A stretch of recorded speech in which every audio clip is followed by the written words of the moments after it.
Communist founder Karl Marx was born and raised in Germany. His ideas first began spreading in the country. So why is it that communism's biggest revolution happened in Russia? Why not in Germany? Well, that's what we're going to find out in today's video, which involves death, betrayal, murder, and chaos. But before we dive into it, do make sure you hit the like button and subscribe. World Order takes history's greatest events and retells them in epic ways. So do make sure you hit the bell icon so that you never miss out on a single video. Without further ado, let's dive into it.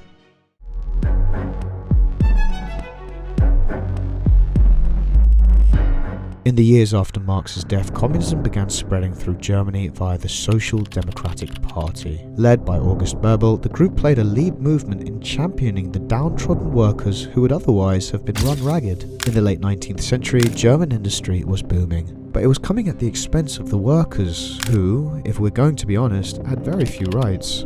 During its initial phase in the 1860s and 70s, the party did well and saw multiple groups come together to form a common good. But then, in 1878, one man by the name of Otto von Bismarck clamped down on the movement with an iron fist. Bismarck sought to destroy the communists by breaking them up, banning their publications, and outlawing their gatherings. It's crazy because Bismarck actually ended up taking many of their ideas and using them himself. And whilst this worked for a time, it wasn't long before people started to see through him. Come 1888, people had grown tired of his diluted version, and when the young Kaiser Wilhelm II ascended the throne, Bismarck was ousted, and socialists were once again permitted to meet up, band together, and publish their works. For a long time, things started to look up. Between 1890 and 1912, the SPD became the largest party in Germany. By 1912, they had amassed an estimated 10 million followers. Their growth was so astronomical that historians have even speculated as to whether World War I was started by Wilhelm to simply distract people from this growing trend. You see, by 1912 there was a genuine fear amongst Germany's upper classes that communism was the next big thing.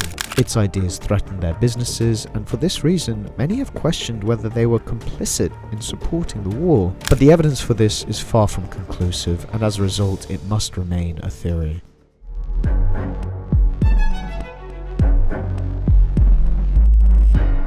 Come 1914, Germany went to war and Wilhelm gave the SPD leaders a choice. They could either support his war effort or they could end up in prison like many of their radicals on the far left. Now there is no evidence that Wilhelm actually said this, but the imprisonment of radical socialists like Karl Liebknecht and Rosa Luxembourg made this very apparent. Come 1918, the country was imploding. Germany had lost the war, its soldiers had mutinied, and their own citizens had launched a revolution against the Wilhelmine government. It was at this point that Wilhelm legged it, and in his place, Generals Hindenburg and Ludendorff accepted the appointment of a provisional government led by SPD leader Friedrich Ebert. Now, I know what you're thinking.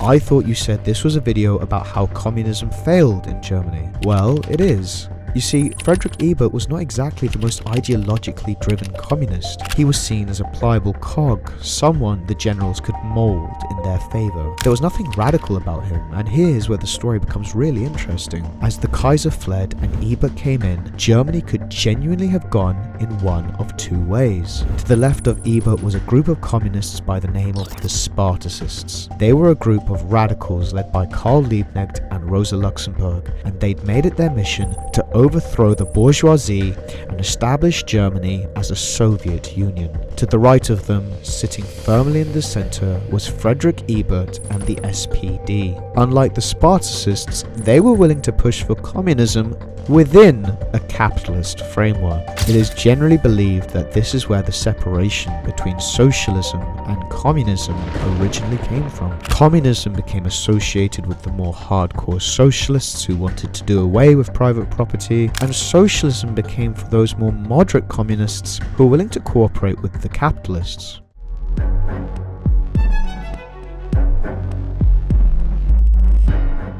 Well, much of it has to do with the hardcore militant and nationalist forces in the country. You see, Wilhelm had fled, but in his place remained two generals, Hindenburg and Ludendorff. These two began pulling all sorts of strings and made sure that Germany didn't succumb to the so-called communist menace. Ludendorff even spread a rumour that Germany had only lost the war because it had been stabbed in the back by Jews and communists. When news of this got out, Germany's right became outraged, and a militia movements by the name of the Freikorps were set up to crush anyone who had any notion of communist revolution. When Rosa Luxembourg, Karl Liebknecht and some 10,000 Spartacists rose up against them, they were crushed. The Freikorps was sent in with flamethrowers, machine guns and artillery and absolutely battered their uprising. Ebert not only turned a blind eye to their destruction, but actively played a part in encouraging his newspapers to vilify them as Bolshevik terrorists. When the Spartacists finally surrendered,